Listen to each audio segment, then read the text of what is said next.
Ok, un saludo de bienvenida de parte de Literarte Fusión. Estábamos esperando este programa. Yo sé que muchos nos estaban comentando y nos estaban escribiendo acerca de este programa y ha llegado el día. Y como siempre, es un placer estar conectados con todos ustedes y poder transmitirles un enfoque diferente sobre cada tema que con mucho cariño les preparamos para que conozcan más sobre la relación directa o indirecta de la literatura con otras ciencias, además de fusionar el arte en toda su expresión. Y hoy vamos a tener una agradable charla sobre la literatura y su relación con la publicidad. Y los dejo en compañía de nuestra autora de este hermoso proyecto Literal de Fusión, Alexandra. Hola, muy buenas noches a todos. Es un gran placer poderles traer todos estos temas y hoy tenemos un programa súper especial con una persona muy animada, muy versátil y queremos darle la bienvenida y nuestros agradecimientos por compartir con nosotros este espacio. Javier, muy buenas noches, ¿cómo estás? Alexandra, muy buenas noches. Un gusto saludarte, Maripaz. Gracias por esta invitación tan especial y dispuesto aquí de poder aportar un poco y de poder analizar un poco este maravilloso mundo de la literatura y su relación con las otras ciencias. Claro que sí, Javier, bienvenido. Es un placer tenerte con nosotras en esta noche. Empecemos. A ver, ¿puedes contarnos un poco más acerca de tu experiencia en este mundo de la publicidad, del emprendimiento, para que las personas que no te conozcan, pues obviamente conozcan más acerca de lo que haces? Vale, mira, yo soy profesional en publicidad, marketing y comunicaciones. Ya llevo más de 20 años en este maravilloso mundo de la publicidad. Es un mundo que desde muy chico comencé a disfrutar y comencé a trabajar. Y bueno, me involucré rápidamente en el mundo laboral y tuve la posibilidad también de poder empezar a incursionar con todo el mundo de la publicidad como director creativo. Estuve dirigiendo un grupo de trabajo como in-house durante casi 10 años. Y allí pues tuve la oportunidad de desarrollarme en todos los roles del mundo creativo, desde lo que eran los diseños de piezas publicitarias, pasando posteriormente por todo lo que tenía que ver con la construcción de guiones para cuñas radiales, guiones para televisión. Posteriormente a ello tuve la posibilidad de empezar a dirigir mis propios comerciales de televisión. Y ya lo último de este camino que empecé recorriendo en el mundo corporativo, terminé decidiéndome a lanzar al agua del emprendimiento. Ya hace ya 11 años que tengo mi firma de consultoría que se llama Feeling Brand, y con esta firma de consultoría hemos venido creando valor con las marcas desde hace ya 11 años a nivel global. Básicamente es todo lo que venimos haciendo. Tengo también otros proyectos más relacionados con el mundo del emprendimiento. Fui miembro también de la Asociación Colombiana de Emprendedores, ASEC, y allí tuve la posibilidad de representar a Colombia en Perú en el año 2015. Estuvimos con el Banco Interamericano de Desarrollo firmando el acuerdo de apoyo económico que se le brindó a la asociación en ese momento, e integrándonos con todo lo que fue la Asociación de México, Chile y Perú. En ese momento estuvimos integrados como un solo bloque de emprendedores, con el ánimo de diseñar las políticas, los proyectos que permitieran pues sacar adelante todas las iniciativas que el ecosistema de emprendimiento necesitaba en ese momento. Y afortunadamente hoy se están viendo los frutos de esa labor. Ya hoy en día el ecosistema de emprendimiento en Colombia está muy consolidado. Un área debilitada que teníamos en Bogotá hoy en día es una de las áreas más prominentes inclusive en la región. Y eso es algo que, digamos, en ese sentido me hace sentir muy contento y lleno de satisfacción al saber que desde mi profesión, desde el campo de la publicidad, hemos podido aportar al mundo del emprendimiento con todo este tipo de iniciativas. Claro, Javier, muy interesante todo ese bagaje que nos cuentas y además tú sabes que emprendimiento y mercadeo y sin publicidad no hay objeto. Pues, Así es. están Así es.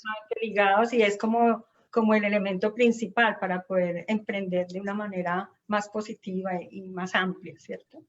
Pero entonces cuéntanos, Javier, haznos un recuento a través del tiempo, de esa relación entre literatura y publicidad. Cómo la literatura se puede implementar en la publicidad, pero si tienes algo de historia, algunas anécdotas que nos puedas comentar. Bueno, esta experiencia de estar en la publicidad te llena de muchos conocimientos, de muchas experiencias en diversas áreas. A veces las personas asocian publicidad solamente con el área de la creatividad, pero pues no hay nada más alejado de la realidad que eso, porque pues publicidad tiene que ver no solamente con el comportamiento social, sino con el comportamiento humano, tiene que ver, como tú bien decías, con el marketing, con el mercadeo, la manera de vender una idea o de vender un producto, de vender un servicio, pero también tiene una íntima relación con la literatura y normalmente cuando pensamos en publicidad, pues tenemos que vincularnos directamente con un término y es las marcas. Cuando tú hablas de publicidad, hablas de marcas. Y cuando ustedes piensan en marcas, inmediatamente piensan en un logo símbolo, ¿verdad? Piensan en una imagen, piensan en un nombre famoso de una marca. Pero también cuando pensamos en marcas, inmediatamente nos ponemos a recapitular, bueno, ¿cuáles fueron las primeras marcas que existieron? ¿De dónde provinieron esas primeras marcas? Y de ahí nos tenemos que remontar al origen mismo de la humanidad, cuando el ser humano tenía que desarrollarse en medio del bosque, de la intemperie, de la selva. No teníamos un sistema formal de escritura, no había un sistema formal de lenguaje, y la manera de comunicarnos era mediante signos y símbolos, pictogramas. Ustedes recuerdan las famosas cuevas que registran allí todos esos acontecimientos de la humanidad. Así es, los jeroglíficos. Y todo eso parte justamente, ese es como el primer indicio de lo que hoy representa una marca, ¿de acuerdo? Entonces, la publicidad tiene esos antecedentes, digamos, desde el punto de vista de lo que significa una marca. Y ahí también se encuentra con la literatura, porque ese deseo del ser humano por quererse comunicar, por querer expresar sus pensamientos, por la necesidad de comunicarse y de ser un ser social que necesita comunicarse con otros seres, comenzó justamente a desarrollar todo el sistema del lenguaje, los idiomas, los códigos, el alfabeto, ¿de acuerdo? Y cuando pues hablamos de literatura tenemos que hablar justamente del alfabeto, de los caracteres, de que unidos ciertos caracteres forman ya una idea y que esa idea busca transmitir algo. Entonces, desde ahí mismo comenzamos a generar esa relación con la publicidad. Y cuando justamente pues nos ponemos a revisar la historia, la literatura pues siempre ha estado siendo como ese elemento, ese espejo que ayuda a reflejar lo que ha sido el ser humano a lo largo del tiempo. La literatura junto con el arte han servido de esos autores o de aquellos que captan todas las experiencias vividas por la humanidad a lo largo de su historia. Y fue cuando llegó ya justamente la era de la imprenta, en el siglo XV más o menos, cuando la literatura tuvo la posibilidad de producir un resultado mucho más grande, de multiplicarse exponencialmente. Pero al mismo tiempo también le dio la posibilidad a iniciar la publicidad como hoy la conocemos, porque a través de la imprenta de Gutenberg pudimos acceder a lo que eran los primeros folletos o volantes, que ustedes conocen como flyers, o los afiches, ¿de acuerdo? Y ahí es cuando comienza como esa especialización como tal de la publicidad y la literatura comienza a tener un camino mucho más especializado y desarrollado. Pero fue ya realmente con la era industrial donde la publicidad se multiplica y crece en los Estados Unidos. Cuando llega el desarrollo industrial, surge la necesidad de las empresas, de los empresarios, de poder promocionar sus productos, de que existan más compradores. Y es ahí cuando surge esa necesidad de empezar a promocionar, ¿de acuerdo? Cuando estamos en la era de los años 20, en ese pleno desarrollo, se cruzó un evento también muy interesante que fueron la Segunda y Primera Guerra Mundial, donde ahí la comunicación política, la propaganda política, también se vuelve en un elemento fundamental de comunicación. Y ahí nacen conceptos tan modernos como el que hablamos hoy en día, el marketing político, que no se trata de una simple propaganda, sino también de transferir y transmitir ideologías. ¿De acuerdo? Y recordamos, por ejemplo, cómo la propaganda nazi buscaba que los ciudadanos alemanes creyeran que la causa de Adolfo Hitler era una causa noble.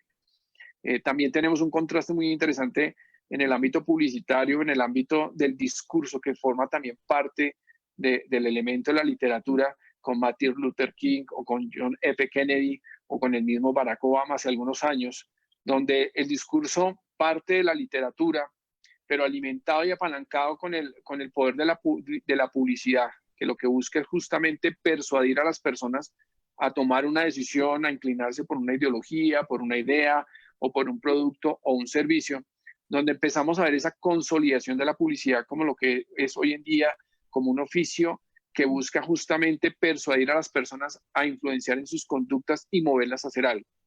De ahí tenemos muchos antecedentes, porque muy seguramente ustedes se preguntarán, bueno, ¿y en qué momento? ¿Quiénes fueron los primeros publicistas? Por ejemplo, es una pregunta que me hice en su momento cuando estaba en la academia. Y es interesante ver cómo a partir de la prensa escrita, a partir de los quienes en ese momento eran escritores, poetas, fueron los precursores de la publicidad a nivel mundial. Entonces ahí tenemos a David Ogilvy, que se le considera el padre de la publicidad. Posteriormente llega Leo Burnett, y en fin, pues empiezan a surgir una cantidad de nombres. Andy Warhol, por ejemplo, que era un artista plástico, que fue muy crítico del consumismo y se valió del arte pop para hacer como una mofa de todo lo que era ese contraste del consumismo fuerte y recio con el cual habíamos entrado gracias a la era industrial. Y hay un contraste muy interesante. En Colombia, por ejemplo, casi que contemporáneamente se desarrolló el movimiento del nadaísmo, que fue un movimiento literario que partía justamente de esos pensadores filósofos de la época aquí en Colombia, en los años 60, sí, haciendo una crítica de toda esa estética extrema, de como esa aparente perfección en el ámbito social, en el ámbito militar, religioso, pero que escondía una realidad social que era deprimente, que era dura, que era difícil. Y a través de este movimiento del nadaísmo surge como esa rebeldía. Surgen los hipsters, esos famosos hipsters que hoy en día tanto se mencionan, nacieron justamente allí en la década de los 60 y fueron ellos los precursores de la publicidad en Colombia.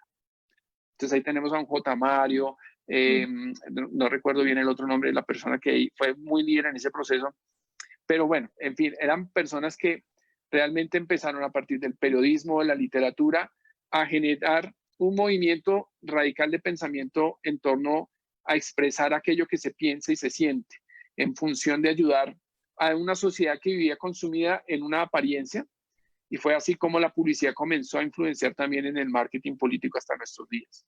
Entonces es básicamente como los comienzos, que quería como darles rápidamente un brochazo por la historia desde el origen mismo de la humanidad, pero es más o menos cómo se creó esa relación entre la publicidad y la literatura. Es así, Javier, cómo se conecta todo a través del tiempo, de la historia, y la gente puede entender más fácil cómo se dan todas estas conexiones, todas estas herramientas para utilizar en una o en otra ciencia. Y en la publicidad hay una relación muy directa con la literatura, ¿cierto? Yo estaba recordando, sí, por ejemplo, yo que escribo y cuando, por ejemplo, la carátula de un libro, es publicidad, ¿cierto? Porque si mi libro no tiene buena publicidad, si lo primero que ve la gente es la carátula, ¿cierto? Y eso llama la atención o dicen, no, definitivamente que lúgubre, que aburrido, ¿cierto? Entonces ahí está la publicidad también, ¿sí? En los eslogan, todo está en la publicidad, y en literatura también se utilizan muchos recursos literarios en la publicidad, como el símil, la comparación, la metáfora, la hipérbole, la ironía, la personificación, o sea que sí hay mucha conexión con la publicidad, porque con otras áreas o ciencias la relación es más indirecta, pero con el periodismo, con la publicidad, con esto es muy directa. Pues sí, Javier, entonces, ¿por qué no seguimos hablando de todo esto y dime por el uso de la literatura, cómo mejora el mensaje que se desea transmitir por medio de la publicidad? Bueno, no, justamente lo que tú hablabas ahora de esa relación histórica, no sé si recuerdas de las famosas ágoras en Grecia, que eran esos espacios públicos para debatir ideas, para permitir que los pensadores expusieran sus puntos de vista. Y justamente, digamos que en medio de la filosofía, que es como un hermanito de la literatura, surge esa necesidad del ser humano de poder influenciar en otros con el pensamiento, de poder persuadir con las ideas. Y justamente en medio de ese deseo del ser humano por influenciar en otros, surge lo que es las figuras literarias o las figuras retóricas, que son justamente vehículos del lenguaje para ayudar a embellecer el mismo o para poder transformarlo de manera tal que se vuelva más atractivo cuando uno lo escucha. Entonces, antiguamente, pues no existían los comerciales de televisión, lo más cercano eran las obras de teatro, Y entonces empezaron a surgir lo que son los géneros como el drama, la comedia, el terror, el suspenso, bueno, todos estos géneros literarios que posteriormente fueron llevados a las pantallas grandes a través del cine, a través de la televisión. Y es ahí cuando la publicidad comienza a darse cuenta, tras analizar justamente los patrones de comportamiento del ser humano, que el ser humano es un ser que se mueve por las emociones y no por las razones. Entonces, para estructurar un mensaje publicitario apropiado, la publicidad misma se vale de las figuras literarias para poder influenciar en esa persuasión. Entonces, por ejemplo, cuando uno escucha una ironía, ¿sí? Tan grande como una hormiga, entonces uno queda como, bueno, ahí hay varias figuras aplicadas, pero lo pone a uno a pensar, empiezas tú a atraer la atención de las personas en torno a un mensaje, y ahí es donde el lenguaje cobra un poder sin precedentes, poder que, como les decía, fue trasladado al contexto político, al punto tal que las personas daban la vida por una ideal, por una ideología que nunca vieron, ¿sí? El caso de lo que vivimos nosotros aquí con Jorge Eliezer Gaitán en los años 40, 50, que las personas se morían por el color de un partido, por las ideas, por los pensamientos. Ese es el poder de la comunicación, ese es el poder de la persuasión, ese es el poder de la publicidad. Hoy en día, gracias a los avances de la tecnología, pues el consumidor es una persona muy informada. O sea, a la diferencia de lo que pasaba en aquella época, que el acceso a la información, a los contenidos era muy limitado, hoy en día nosotros tenemos la posibilidad de navegar en Internet y documentarnos acerca de aquello que recibimos como estímulos de mensaje, como aquello que nos busca persuadir para tomar una decisión. Y desde ese punto de vista, pues ya uno no, digamos, no cae como de manera tan fácil o tan sencilla en esa persuasión que el lenguaje nos puede brindar, ¿de acuerdo? Sin embargo, no deja de ser importante, no deja de ser influyente. Hay cosas que, por ejemplo, nos mueven muchísimo, las exageraciones, las hipérboles, la personificación misma. Cuando vemos, la personificación es cuando vemos, por ejemplo, a un animal comportándose como un ser humano, ¿sí? Entonces, la publicidad ha adoptado esos vehículos como parte de su comunicación. Cuando vemos, por ejemplo, las mascotas de los equipos de fútbol en los Estados Unidos, o una mascota como la de Frisbee en Colombia, que es una marca de pollo muy famosa, o el mismo General Sanders, que es una persona existente, pero se volvió un icono, una imagen, y cobra su propio elemento de personificación para comunicarse con sus consumidores.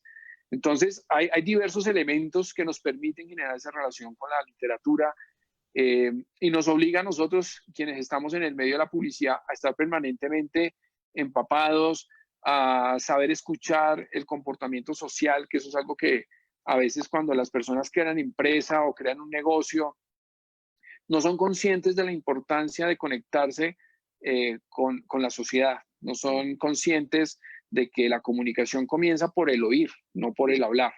Entonces tú te vuelves un buen escritor cuando escuchas. Y recuerdo mucho la novela de 100 años de soledad de Gabriel García Márquez, que justamente ese contexto histórico y creativo de la realidad mágica parte justamente de todas las vivencias que él tuvo en su niñez y las trasladó a un mundo aparentemente irreal, pero partía de lo que él veía, de lo que él escuchaba, y simplemente le dio como ese nivel, digamos, de fantasía para podernos recrear con una historia que ciertamente era bastante larga, pero también muy entretenida a lo largo de las 7 generaciones de la familia que protagonizó ese libro. Entonces, así es como nosotros nos encontramos con esa relación en la publicidad, y que tenemos un gran reto de que cada día tenemos menos tiempo para comunicar. Cada vez se vuelve más difícil comunicar de manera efectiva. Cada vez se vuelve más difícil sorprender a la audiencia, a la comunidad, al consumidor, con un recurso publicitario como la comunicación. Así es, aprovecho para interrumpirlos un poco y saludar a Javier Rocha y a Jorge Martínez que nos están viendo en este momento. Y también hay un comentario de Andrés Moreno que dice, buenas noches, felicitaciones por seguir con este espacio práctico, educativo y asertivo. También por los invitados, que les están gustando mucho los invitados. Yo sé que el invitado de hoy es de lujo y muchos lo estaban esperando. Mucho conocimiento y muchas experiencias claves que hablan de hechos y en un idioma fácil de entender. Qué bonito, gracias, Gracias. Andrés. Qué bonito. Pues sí, sigamos entonces aquí con la tertulia, porque pues más que como hacer una entrevista formal, pues es una tertulia donde queremos que precisamente como Andrés lo menciona, sea una cuestión coloquial, sea una cuestión amena y sobre todo muy fácil de entender, como lo dice, sin terminología avanzada o rebuscada, ¿cierto? Entonces, Así es. sí. Hablemos ahora de los tipos de publicidad, ¿cierto? Sabemos que hay tipos de textos publicitarios como son los argumentativos y los descriptivos. Y los que más me gustan que son los narrativos, ¿sí? En este narrativo que es donde se debe utilizar el relato, las historias como un elemento para evocar sentimientos, ¿cierto? Para lograr una verdadera conexión entre el emisor y el receptor. Entonces, en este ¿tú qué piensas acorde al tipo de empresa, del tipo de servicio, de producto? ¿Se maneja este tipo de textos publicitarios, Javier? Bien, hoy en día hay que tener claro que pues, todo este tema de la pandemia, el origen del mismo el Internet, la era digital, la velocidad a la que vamos hoy en día, entender, por ejemplo, que toda nuestra vida va aquí en la palma de la mano, pues nos impone unos retos muy grandes en la manera y en la forma de comunicar hoy en día. Y podríamos decir que las empresas tienen un reto de poder entrar al mundo digital a partir de esa comunicación persuasiva de alto poder. Entonces, no sé si ustedes sabían, por ejemplo, pero si en los 8 primeros segundos de un anuncio publicitario o de un post, de una publicación, si yo no logro atraer la atención de la persona, la pierdo inmediatamente porque ya hace scroll down o pasa a otra publicidad o pasa a otra red social. Entonces tenemos 8 segundos para poder influir y atraer a alguien. Entonces de ahí surgen metodologías tan antiguas como el método AIDA, que compone justamente generar esa atención, esa atracción, ¿sí? Ese deseo, ese interés y esa acción que uno busca generar en las personas. Entonces de ahí nos podemos valer de muchos medios, de muchas posibilidades. Antiguamente pues teníamos los medios masivos, teníamos la prensa, teníamos la radio, teníamos la televisión, pero ya con el mundo digital y pues más en este contexto de pandemia donde tenemos que estar más en permanente contacto con los medios digitales, pues comienzan a surgir nuevos retos, nuevas formas de contar las historias y lo que tú bien decías, lo argumentativo, lo narrativo, pues forma parte de la vida cotidiana de la comunicación. Y ahí entra un elemento muy interesante que en nuestro criterio nos gusta muchísimo manejar y es el storytelling o el contar historias. Si tú te das cuenta, la mejor manera para poder involucrar a una audiencia frente a un fin o a un objetivo que yo tengo es a partir de las historias. Entonces, ¿quién de niño, por ejemplo, no recuerda cuando su papá o su mamá le contaba un cuento antes de ir a dormir? Esas son cosas que uno le quedan grabados de por vida y que uno crece con eso y uno quiere realizarlo nuevamente con sus hijos. Y son cosas que, porque le guardan a uno esos momentos de acercamiento entre familia, ¿no? Que uno busca esos momentos para compartir y la lectura en ese aspecto forma parte de ese acompañamiento. Entonces, de igual manera pasa en la publicidad y en el marketing hoy en día con todos los retos que tenemos que comunicar. El origen mismo de los youtubers se volvieron unos expertos contando historias. Entonces a veces pensamos que las historias que tenemos que elaborar para nuestras marcas deben ser historias muy elaboradas, con una retórica muy elevada o muy estructurada para poder trascender en las personas y no es así. Basta simplemente con partir con recursos básicos como la ironía o el humor y siendo ante todo auténticos para poder enganchar emocionalmente con las personas. Es muy importante que entendamos que la comunicación publicitaria parte también de ese elemento que la literatura, el arte, el teatro tienen, y es un concepto de entretener. Hoy en día se trata de entretener a través de la comunicación.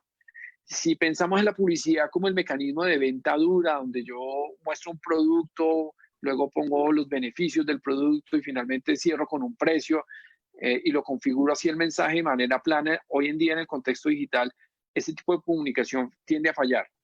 Hoy en día funciona ese diálogo que busca acercarse e identificarse con un nicho, con una tribu, con una comunidad.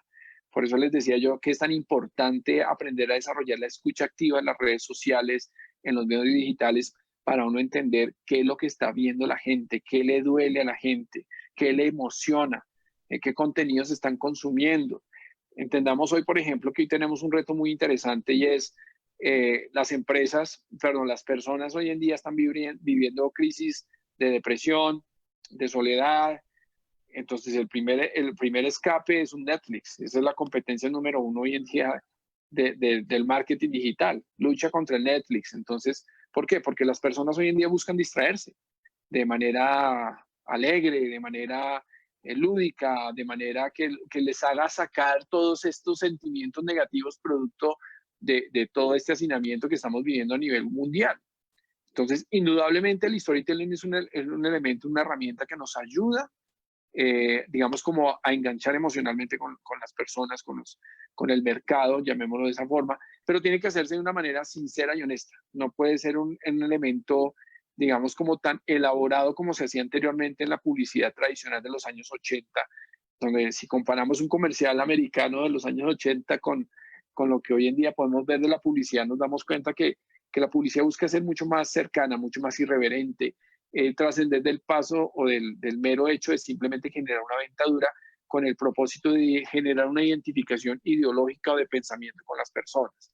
Eso es bien interesante. Y hay otra figura que me parece también muy interesante jugar en la publicidad y es la comparación. No sé si ustedes recuerdan una marca que se llama Old Spice. No estoy haciendo publicidad aquí en ningún producto en particular, pero traigo aquí a colación esta marca porque era una marca que tenía una imagen o una percepción en los años 60, 70, cuando nació esta marca, creo que es de los años 70, si mal no estoy, que era para el hombre elegante, para el hombre ejecutivo de la época. Entonces, las damas veían un anuncio Old Spice y decían, yo quiero un hombre así, yo me quiero casar con un hombre así.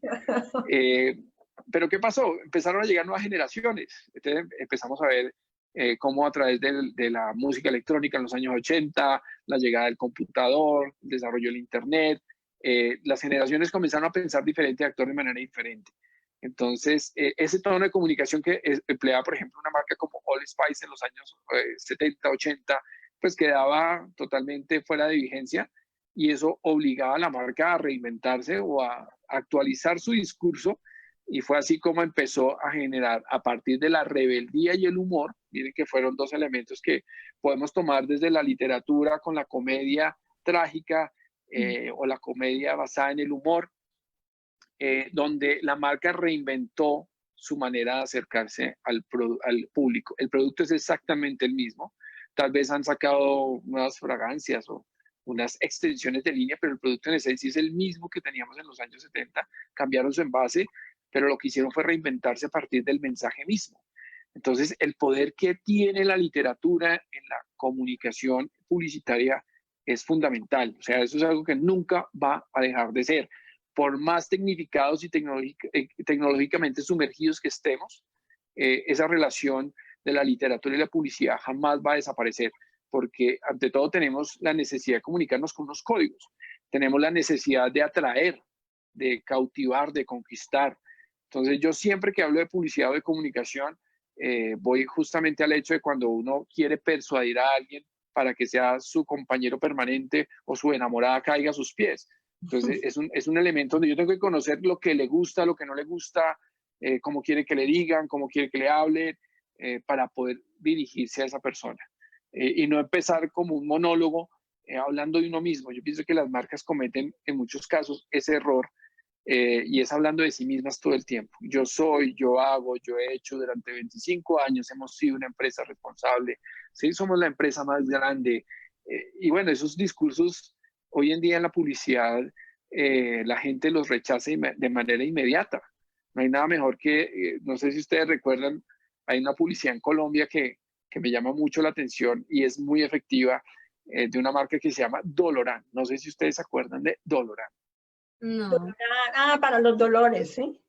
Sí, ¿sufre usted de calambres? Sí, señor. ¿Sufre usted de dolores? Sí, señor. Entonces, Sí. ese discurso de venta, como uno diría, como algo grotesco o simplón, pues tiene un fundamento psicológico. Sí. Y es que se identifica inmediatamente con las necesidades del otro.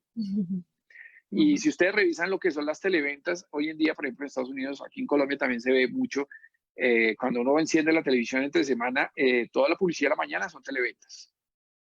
¿Ve? Y entonces lo que ellos hacen es replicar ese modelo de comunicación de dolorante, que es básicamente identificarse con los posibles dolores, las posibles falencias que tienen las personas frente a un hecho, una situación, ¿sí? Entonces yo toda la vida he querido bajar de peso sin esfuerzo, ¿sí? ¿Cuántas veces no has fracasado haciendo dietas? Te han vendido artículos prometiéndote que vas a conseguir tu objetivo en 40 días y nunca pasa nada. Hoy te traemos la solución. Entonces, ese elemento del comienzo, donde tú te identificas primero con el otro, porque ya lo estudiaste, ya lo analizaste, ya te preocupaste por conocerlo, te permite comunicar de manera persuasiva, de manera atrayente. Y es ahí donde las historias se vinculan con estas comparaciones y comienzan a generar ese fenómeno de atracción que hoy en día vemos en las marcas. Y definitivamente las marcas más exitosas son las que mejor saben aprovechar este tipo de recursos narrativos para poderse acercar a su comunidad y a su audiencia. No, súper interesante. Yo creo que estamos aprendiendo mucho. Y Javier, no hay ninguna empresa que pueda prescindir de la publicidad. Cualquier tipo de empresa requiere de la publicidad, ¿sí? Llámese en el aspecto descriptivo o más de aspecto argumentativo, no tanto de narrativo, pero sí de descripción de su producto, su servicio, ¿cierto? Hasta en el área de la salud, en el área de comercio, en todo, absolutamente todo tiene que tener publicidad. Así y de es, buena calidad. Así es. No, y digamos el mundo del marketing tú vas a encontrar, hablamos nosotros de dos términos, es el B2B y el B2C, que es Business to Consumer o Business to Business, ¿ok? Entonces, Business to Consumer es todo aquel negocio que vende productos a un consumidor final. Entonces, podemos hablar de ropa, de alimentos, de accesorios para dama, de bienes de aseo, en fin, lo que sea. Business to Business se refiere a esa relación entre empresas, donde yo ofrezco un servicio que no lo va a comprar un consumidor final, sino que va dirigido a otro negocio o otra empresa. Entonces, bajo ese ámbito, se desarrollan dos modelos de comunicación totalmente diferentes, ¿de acuerdo? Entonces, ese modelo descriptivo del cual tú hablas, donde yo hablo de las bondades de un producto, posiblemente es mucho más tenido en cuenta en el mundo de B2B, en el mundo de negocio a negocio. ¿Por qué? Porque ahí el proceso de compra es un poco más racional. Ahí la persona tiende a comparar. Generalmente las propuestas comerciales en el mundo B2B van dirigidas al área de compras o al director del proyecto o al gerente general, que lo que está buscando es comparar rápidamente las cualidades o descripciones de un producto o un servicio para poder tomar una decisión. Entonces, desde ahí ese ámbito narrativo de la descripción funciona muy bien. Sin embargo, el comienzo no debería ser ese. El comienzo de una propuesta comercial en ese mundo B2B no debería ser ese. Muchas empresas lo saben, otras piensan que por el hecho de que toda la vida les ha ido bien de esa manera, lo van a seguir haciendo igual y nunca van a cambiar, ¿de acuerdo? Pero justamente con todo este tema de la pandemia, han llegado muchos clientes a nosotros que llegan con esa necesidad de transformar su discurso comercial en un discurso persuasivo, en un discurso no tanto basado en el producto, porque antiguamente la publicidad se basaba mucho en el producto. Si revisamos, no sé, Mari, si te gustaba la Coca-Cola, ¿eres consumidora de Coca-Cola? Claro, todavía. ¿Todavía? Bueno, bien, ok. Entonces, cuando uno ve publicidad de Coca-Cola hoy en día, tú te das cuenta que Coca-Cola vende todo menos gaseosa. Hace mucho tiempo dejaron de vender gaseosa. O sea, la publicidad de Coca-Cola comunica otras cosas hoy en día. Comunica una ideología, comunica una cultura, comunica un mensaje de positivismo, comunica felicidad, comunica familia, otros valores que lo que buscan es identificarse contigo. Entonces, hay mucha gente que no le gusta la Coca-Cola por salud, sabe todo lo dañino que es la Coca-Cola, pero aún así dice, oiga, pero la marca es chévere, me gusta la marca, ¿sí? Lo mismo pasa con el caso de Apple. Apple está fundamentada sobre una ideología. Steve Jobs nació con una ideología. Él en su cabeza, si bien es cierto, tenía montado en su cabeza trascender como un modelo de negocio, no lo hizo con el fin de hacerse millonario, no lo hizo con el fin de simplemente vender un producto en el mercado, sino que él tenía un propósito, una ideología, y era permitir que la tecnología estuviera al servicio del hombre y no el hombre al servicio de la tecnología. Entonces, cuando tú estableces una causa en tu comunicación, una ideología, por eso para mí era tan importante como hacerles un poquitico ese recorrido histórico de la relación entre la literatura y la publicidad, porque cuando revisamos la historia nos damos cuenta que ese discurso político de las batallas que hacía que las naciones se enfrentaran unas con otras y y las personas dieran su vida por una causa, hoy en día sigue siendo vigente. Hoy en día sigue cumpliendo el mismo rol, el mismo papel de poder influenciar en otros para hacer algo. Entonces puede que tú de pronto no consumas Coca-Cola, pero tú vas a hablar de la marca, tú vas a referenciar a la marca, tú vas a decir, oye, me gusta la marca, ¿para qué te digo que no? Me puedo comprar un buzo de Coca-Cola y me lo puedo poner sin ningún problema porque me siento identificado con la ideología de la marca, así no sea un consumidor de la misma, ¿ves? Entonces, ahí es cuando ese elemento cambia y obliga a que los modelos de negocio que siempre estuvieron en una forma dura de vender, lo que nosotros llamamos la venta dura, donde tú expones de frente los beneficios y las cualidades de un producto, tiende a cambiar un poco para poderte dar cabida a una venta mucho más, digamos, persuasiva por un lado, pero también en búsqueda de generación de relaciones a largo plazo. ¿Sí? Es como si yo en la primera cita llegara y dijera, no, cásate conmigo. ¿Sí? Es como si yo me sentara en la mesa, las invito a un café y empiezo a sacar mi hoja de vida. Mira, estudié PhD, tengo tantos títulos, y tengo una casa, tengo 3 carros, cásate conmigo. Ustedes me dirían, está loco, qué atrevido, ¿cierto? Que me pida la mano de una vez en la primera cita. Y ese error cometen muchas marcas. Lo cometen más seguido las compañías que están justamente en el mundo B2B. Y ahí la importancia de aprender a replantear el mensaje, de aprender a reconocer en la literatura, en las figuras literarias, en los mecanismos de persuasión narrativa, todo aquello que al ser humano lo motiva a hacer, ¿sí? Entonces, las historias que parten de la gente hacia la marca son las que funcionan. Cuando yo digo, no, es que tus ojos verdes o tu piel blanca, no, me hacen soñar o me hacen suspirar. Entonces, se emocionó la persona. ¿Sí? Sí, esa soy yo. ¿Sí? Hay una afinidad, se genera esa afinidad, se genera esa confianza y ahí automáticamente se genera ese vínculo de relación, que es lo que a las marcas les cuesta tanto trabajo crear. Hoy en día las marcas no son conscientes de generar unos vínculos coherentes y racionales y emocionalmente fuertes con sus consumidores. Y sin duda la comunicación publicitaria es un vehículo que ayuda a generar ese acercamiento. Pero hoy en día, con todo el tema digital, con todo el tema del Internet, pues tienen que ser las marcas llevarse a un contexto de coherencia, donde no solamente basta la imagen, donde no es el aparentar ser, sino el deber ser. ¿De acuerdo? ¿Por qué? Porque las personas se dan cuenta inmediatamente quién eres. Van y buscan tus reviews, tus reseñas, todo lo que hablan de ti, si eres realmente honesto, si lo que dices lo cumples. De lo contrario, no te funcionó ni el discurso, ni la publicidad, no te funcionó ni la estrategia de comunicación, entonces tiempo perdido. Entonces, desde ahí que ese elemento debe trascender a un elemento de coherencia y honestidad de las marcas. Hoy en día, el tema es marcas coherentes o marcas con sentido, que es lo que nosotros promovemos desde Feeling Brand. Súper interesante todo esto.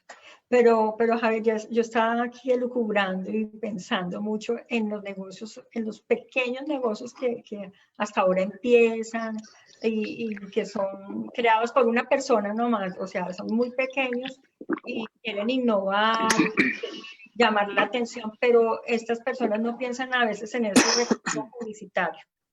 O simplemente dicen, no me fluye nada, no tengo inspiración, o no saben absolutamente nada de publicidad, ¿me entiendes? Entonces, es un momento también muy oportuno para invitar a estas personas de pequeños negocios de que hay que crear estrategias, de que hay que incentivar a la gente mediante la palabra, mediante lo que ofrece la persona, pero de una forma muy, muy armónica, muy bonita, que le llegue, ¿verdad?, a la gente, ¿cierto? Sí, digamos que a veces piensa un emprendedor que hacer comunicación publicitaria hoy en día es costoso, es difícil, es, digamos, dispendioso. Tal vez tiene 2 elementos que sí, indudablemente no puedo negar. Uno es la persistencia. En los medios digitales hoy en día, más que nunca tienes que ser constante y persistente. Segundo, tienes que ser coherente. Tercero, tienes que ser auténtico. Pero cuarto, tienes que ser diferenciado. O sea, que tu propuesta de valor o lo que tú le ofrezcas al mercado tenga algo diferente para que se vuelva algo atractivo a la audiencia a la cual quieres llegar. Y indudablemente hay un componente también muy importante. Cuando tú creas una marca, tienes que darle un rostro o una identidad a esa marca. Entonces, mal harías tú en que este espacio que tú has creado como Literarte Fusión, no estuvieras tú, Omari, protagonizando el espacio, sino que simplemente pusieran anuncios hablando de la literatura y qué linda la literatura, pero ese alcance de esas publicaciones sin un rostro detrás, sin conocer qué piensan las personas dueñas de la iniciativa, cómo es su personalidad, pues impide que se genere ese clic que esperamos generar a nivel emocional para atraer audiencia, para atraer personas. Entonces, la recomendación es para todo aquel empresario pequeño que está comenzando, desde el día uno ponga la cara en su negocio en las plataformas digitales. Yo sé que hay muchas personas que dicen, no, es que a mí no me gusta aparecer en cámara o yo soy muy reacio a este tipo de cosas, pero infortunadamente es una realidad que tenemos que enfrentar, ¿sí? Yo recuerdo que hace poco una persona que es experta en el tema de marketing digital fue muy criticada porque contaba su vida diaria durante el día a través de las redes sociales y decía, ese es el costo o el precio que se tiene que pagar para poder ser cercano a las personas. Entonces, si tú no estás dispuesto a pagar ese precio, pues no vas a ser tan cercano como lo que yo puedo hacer, ¿sí? Entonces, hoy en día, tú vas a ver que muchos líderes de opinión, figuras públicas, comparten su día a día. Los youtubers hacen eso, hicieron eso en su momento en el año 2010, cuando empezó todo este fenómeno, este boom con YouTube. Lo que hicieron fue contar su vida, exponerse, ¿sí? No tener miedo a decir, mire, esta es mi familia, estos son mis hijos, este es el perro, este es el gato, esto es lo que me gusta, esto es lo que no me gusta, esto me pone triste, esto me pone alegre, porque eso genera identificación. O sea, entendamos eso, que como seres sociales necesitamos generar un vínculo emocional con otro ser humano. Y desde ahí es importante generar esa relación de cercanía. Entonces, por ejemplo, si tú tienes un negocio de zapatos o generas productos alimenticios, muéstrale a las personas cómo es ese proceso de confección o de maquila de tus zapatos. Muestra la fábrica, cuéntale a las personas cómo tratas a tus empleados, que tus empleados puedan hablar y decir cómo se sienten en su espacio de trabajo. Todo de manera muy natural, ¿no? Porque a veces se hace como el tema muy discursivo, muy fabricado y ya uno percibe que hay un guión de por medio y digamos pues ahí desde ese punto de vista yo pienso que la autenticidad prima sobre la formalidad, sobre la estética, aún narrativa. Pueden haber errores narrativos, pueden haber errores redacción, en muchas otras cosas, pero la autenticidad genera ese elemento de cercanía que hoy en día necesitan las marcas para poder trascender. Incluso hablando de literatura, como tú dices, pueden haber fallos porque somos humanos en algún momento de redacción o de algo, pero el contenido y el estilo son únicos. Y así eso se perdona, pues porque un error lo comete cualquiera, ¿cierto? Claro, claro. Sí, exacto. Pero lo que yo te decía también es que de pronto las personas que inician un negocio deben tener como un preproyecto y haberlo analizado lo suficientemente y tener como un asesoramiento cuando uno no es experto en esa área. Y el eslogan, el nombre de la empresa, todo esto genera mucha audiencia o genera mucha empatía o no genera nada. Eso es lo que Así es. Sí, digamos que la marca está compuesta por varios elementos narrativos, ¿sí? Hay elementos tangibles, hay elementos intangibles. Entonces, los elementos tangibles es el logo, el eslogan, el nombre de la marca, ¿sí? Son los elementos tangibles. Y los intangibles son los que tienen que ver con la personalidad, con el tono de comunicación que usas, con la relación que tú estableces con el consumidor. Hay una teoría muy interesante que habla del círculo de arquetipos de Carl Jung, que es sociólogo, publicista también, y que habla que cada marca tiene que identificarse con un arquetipo, con una personalidad. Entonces, ¿tú cómo hablas? Tú hablas como un amigo, tú hablas como el líder del mercado, tú hablas como el rebelde, tú cómo te estás diferenciando en tu diálogo frente a la competencia. Hasta en eso tienes que pensar. Entonces, muchos empresarios subestiman esa salida al mercado. Y piensan que con el primer nombre que se les ocurrió, con el primer logo que pusieron, fueron y buscaron una imagen de internet ya, pueden hacerlo, uno no puede negarlo. O sea, si tienes un muy buen producto, probablemente tendrás éxito independientemente de esa falta de estructura. Pero con el tiempo te va a costar cambiarlo, porque ya la gente se habituó a un nombre, se habituó a un logo, se habituó a una imagen, se habituó a una cultura, y te diste cuenta que se quedó corta ante tu visión de negocio. se quedó corta ante lo que el público está demandando de ti. Entonces no hay nada mejor que comenzar con el pie derecho, hacerlo en orden, con una estructura de visión clara. Entonces, para poder tener una marca, una estructura de marca sólida a nivel narrativo, lo ideal es definir tu propósito de marca, definir ese ADN, el por qué existe esa marca, y a partir de ahí crea todo el ecosistema o todo el sistema de comunicación de la misma, de tu logo, que tus colores qué significan, qué simbolizan, por qué ciertas tipografías, por qué el nombre, todo eso genera, son elementos que deben sumar a esa relación a largo plazo en la comunicación, ¿no? A esa percepción. O sea, todo lo que signifique punto de contacto con el consumidor es una variable que tienes que contemplar. Entonces, cada vez que mi cliente o mi potencial consumidor tenga un estímulo de comunicación de mi parte, yo debo valorarlo y potencializarlo al máximo porque como soy empresario que estoy empezando, soy emprendedor, no tengo recursos ilimitados. Entonces, cada esfuerzo publicitario que yo dé debe ser optimizado al máximo y aprovechado de manera consciente para lograr el resultado que uno quiere. Claro. Aquí tenemos una pregunta de John Cisneros. Dice, ¿es importante la ortografía y una buena redacción en cada publicación? ¿Mejoraría esto la comunicación con el cliente? Indudablemente esa siempre ha sido una discusión de los literatos, de las personas expertas en el lenguaje. Digamos que obviamente, sobre todo en un idioma tan rico como el español, que tiene unas normas ortográficas tan claras, tan definidas, respetar esas normas es importante porque si yo omito una tilde, cambio el sentido totalmente de una palabra. Si yo omito una coma, estoy cambiando totalmente el sentido de la palabra. Entonces, desde ese punto de vista, sí es fundamental tener un correcto estilo de redacción y ortográfico para lograr el resultado. Pero también está la otra parte, que es esa justificación de trastocar el lenguaje para lograr la atracción del mercado, ¿de acuerdo? Entonces, cuando yo veo un error provocado, ¿sí? Entonces, recuerdo una pieza que decía, errar no es de escritores, ¿sí? Y aparecía errar con H, ¿sí? Entonces, son recursos literarios, ¿sí? Que funcionan para atraer la atención de las personas. Pero indudablemente, en un idioma como el español, la redacción es fundamental.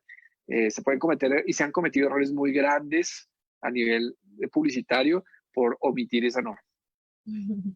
Claro, está muy interesante esta charla. Desde mi punto de vista personal, pienso que muchas personas, y me incluyo, nunca habíamos pensado cómo la literatura está relacionada con nuestra vida diaria. ¿Por qué digo nuestra vida diaria? Porque empieza desde la forma en la que nos comunicamos con nuestra familia, con nuestros amigos, hasta la forma en la que hacemos negocios o en la forma en la que como nos comunicamos en el trabajo también. Existe la persuasión, la argumentación y todo incluye literatura. Así que quiero invitar a todos los que nos están viendo en este momento a que compartan este video, a que nos dejen sus comentarios. Queremos saber qué piensan. Como les hemos dicho desde el principio, Literarte Fusión, queremos interactuar con ustedes. Queremos que nos dejen los comentarios, que nos dejen preguntas y que compartan esto porque la idea es que la gente conozca más acerca de la relación de la literatura con otras áreas y otras ciencias. Javier, cuéntanos, ¿cómo te podemos encontrar en las redes sociales? Muy fácil, Mari. Puedes poner Javier Pulido, @javierpulido.co en Instagram, en Facebook y en YouTube, en las tres con la misma red. O en LinkedIn, simplemente colocas Javier Pulido, Finnenbrand, y ahí me encuentras rápidamente en LinkedIn. Perfecto. Ahí esos son mis redes. @javierpulido.co. CO. Facebook, Instagram y Twitter. Así es. Perfecto. Muy, no, Javier, estoy muy contenta porque también pudimos darle ciertos tips a la gente, a los emprendedores, ¿cierto? Algunos recursos, además de esa relación de la literatura con la publicidad, también pudimos enfocarnos un poco a la gente, a darle ciertos tips a los emprendedores y eso es muy bonito, me encanta, Javier, muchísimas gracias, de verdad. ¿Tienes alguna acotación? ¿O algo más que quieras compartir? Bueno, el tema para poder ser un buen comunicador indudablemente parte de ser un buen estudiante, de nunca dejar de aprender. Yo pienso que eso es importante en la vida de todo ser humano. Tú bien decías, Mari, que que la literatura esté inmersa en la actividad diaria del ser humano. Y yo parto desde el punto de vista del marketing y de la publicidad, del branding, para decir, nosotros como seres humanos somos una marca en sí mismos. Y como marca vendemos con todo lo que hacemos, con todo lo que hacemos y dejamos de hacer. ¿Sí? Entonces, con nuestra forma de vestir, con nuestra forma de hablar, con el lenguaje que empleamos para dirigirnos a otros, con la capacidad de generar esa confianza que buscamos con el lenguaje mismo, el lenguaje verbal y no verbal, pero indudablemente esos elementos se van construyendo con el tiempo a la medida en la cual tú te vas preparando intelectualmente y vas estudiando. Hoy no hay excusa para no estudiar.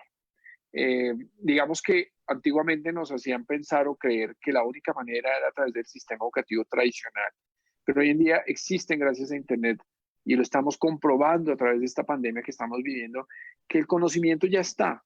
O sea, hay plataformas gratuitas que te van a permitir estudiar, hay plataformas que te van a permitir por muy bajo costo acceder a cursos de conocimiento vital para el desarrollo de cualquier emprendimiento, de cualquier persona que en su negocio necesita aprender o adquirir alguna habilidad. Y todo eso te va a sumar, le va a añadir valor a tu empresa, a tu negocio, porque la creatividad en la publicidad no viene por un chispazo, no es cuestión de un bombillazo. La creatividad comienza cuando tú le abres la puerta al conocimiento, cuando tú comienzas a alimentar tu mente, tu cerebro, tu espíritu con diferentes conocimientos diversos, desde cualquier área del conocimiento, sean ciencias sociales, políticas, medicina, literatura, arte, todos esos elementos que tú comienzas a aprender, las mismas finanzas, se vuelven en insumos de creatividad para tu negocio. Porque hay unos factores, por ejemplo, de innovación en los negocios, y uno de esos factores de innovación es qué tan innovador es mi modelo de negocio. Pero yo para poder ser un buen innovador en el modelo de negocio, tengo que ser excelente con las finanzas. Tengo que ser un muy buen financiero, tengo que aprender a proyectar los números, a generar valores cruzados cuando yo quiera hacer una alianza estratégica para poder generar un producto a un precio asequible. Entonces debo aprender mucho de finanzas, debo tener los números en la cabeza. Un emprendedor debe tener esa capacidad de tener los números en la cabeza. De ahí para allá puedes volverte innovador con el lenguaje, con la forma de hacer el marketing, con la forma de acercarte. Puedes volverte innovador con tu ideología, con tu manera de ver la vida, con tu manera de ver las cosas, ¿sí? No significa que tienes que saberlo todo, que esa es también otra de las cosas que a veces como que frustra a las personas o a los emprendedores. Y dicen, es que como yo no tengo acceso a esta posibilidad o yo no aprendí, entonces me quedo aquí. No, al contrario, vuelvo y les repito, Internet es un mundo abierto, conocimiento gratuito en YouTube puedes conseguir a la vuelta de un clic. El tema está en la iniciativa que uno tenga. Yo pienso que el emprender parte de una actitud. Para mí el emprendimiento no es la sumatoria de unas cualidades materiales o físicas o cognitivas, sino más es un elemento actitudinal en la capacidad que tú como ser humano tengas la posibilidad de retarte a ti mismo, de salir tú, como bien decías, Mari, de salir de esa zona de confort, de querer aportarle al mundo, de querer superarte a ti mismo, de ser mejor persona, de ser mejor profesional. ¿Para qué? No para sí mismo, sino para los demás. Yo pienso que eso es algo muy importante. Cuando uno vive en función de las demás personas, uno crece el doble, porque estás en la obligación de aprender para enseñar. Y eso es algo que tanto un vendedor como un dueño de negocio debe estar en capacidad de hacer. Capacitarse, en alimentarse, en leer. Yo les debo confesar que yo hace 5 o 6 años no era un buen lector. Me costaba trabajo leer un libro y terminarlo, pero precisamente por las obligaciones mismas de mi negocio, por el deseo justamente de retarme, de progresar, de salir adelante, convertía la lectura en un aliado, convertía la lectura en un vehículo para potencializar mis capacidades y hoy en día lo disfruto. Hoy en día no me molesta tomar un texto y leérmelo porque prácticamente ya uno lo digiere mucho más rápido y el cerebro se va adaptando a esa dinámica de aprender y de consumir rápidamente. Y de hecho, cuando uno lee un libro, uno se vuelve, lo veía de Euge Uller, que es uno de los emprendedores españoles más importantes en este momento en España. Decía, cuando tú lees un libro, tienes que enfocarte en encontrar las pepitas de oro. Entonces, hay mucho contenido en el cuerpo de un texto y puedes omitir ciertas partes que son ligeras del libro. Pero si tú te dedicas a buscar las piedras de oro en el texto, vas a tener la posibilidad de armar tu contexto rápidamente y de sacar provecho de eso que estás leyendo para traducirlo en acciones en el mundo exterior, en el mundo de tus negocios. Yo pienso que esa es la conclusión, no dejar de aprender, ser incansables con retarnos todos los días y ante todo que lo que hagamos lo hagamos para los demás. Sí, súper. ¿Quieren preguntar algo sobre la ortografía y todo eso? Sí, Andrés. Y ya Javier se lo respondió. Sí, yo quiero decirles que la ortografía es muy importante y recuerden que en el colegio por la ortografía, así tuvieran un buen texto, a veces le bajaba su nota, su calificación. Pero también quiero decirles, por ejemplo, en la poesía que yo escribo, o los poetas en sí, en los textos poéticos también hay más libertad, más amplitud. Por ejemplo, cuando tú vas a poner la coma, tú tienes ese derecho de ponerla donde tú como autor, a tu estilo, la puedes poner donde tú quieras. No estoy hablando de otros signos de puntuación. estoy hablando de la coma o el punto, esto. Entonces tienes mucha más libertad. Ahora también se habla en sentido figurado muchas veces. No necesariamente textual, sino figurado. Entonces, en estos textos literarios, sobre todo en la poesía, hay más amplitud en esta parte del lenguaje. Claro. De paso, los invitamos para que compren el libro. Está en Amazon, se llama Afectos y Pensamientos, en un precio supremamente económico, pero sé que les va a gustar. ¿Por qué digo esto? Porque se está perdiendo la cultura de leer y lamentablemente me entristece. Me entristece y se lo digo a mi generación. Yo sé que muchos de mis amigos me están viendo y nosotros somos muy tecnológicos, pero pienso que es muy triste que perdamos el acto de comprar un libro, de leerlo. Volvamos a esto, inculquémosles a los niños, a nuestros amigos, a que volvamos a comprar un libro y disfrutemos de esto porque es cultura. Y nos despedimos. No, dame un segundo, yo también les digo, está también mi ensayo formando auténticos personajes. Un ensayo demasiado económico, está en Amazon y es muy interesante porque, como decía Javier, tú tienes que buscar en ese texto, en ese libro, las partecitas de oro, como él dice, porque obviamente no todo el mundo va a estar de acuerdo con todo, absolutamente todo el texto o el escrito que uno realiza, pero sí de pronto va a tener un aporte, además de tener otra concepción, de mirar otra opinión, también de enriquecerse culturalmente. Muchas gracias a todos por asistir a nuestro espacio. Javier, encantada, muchas gracias.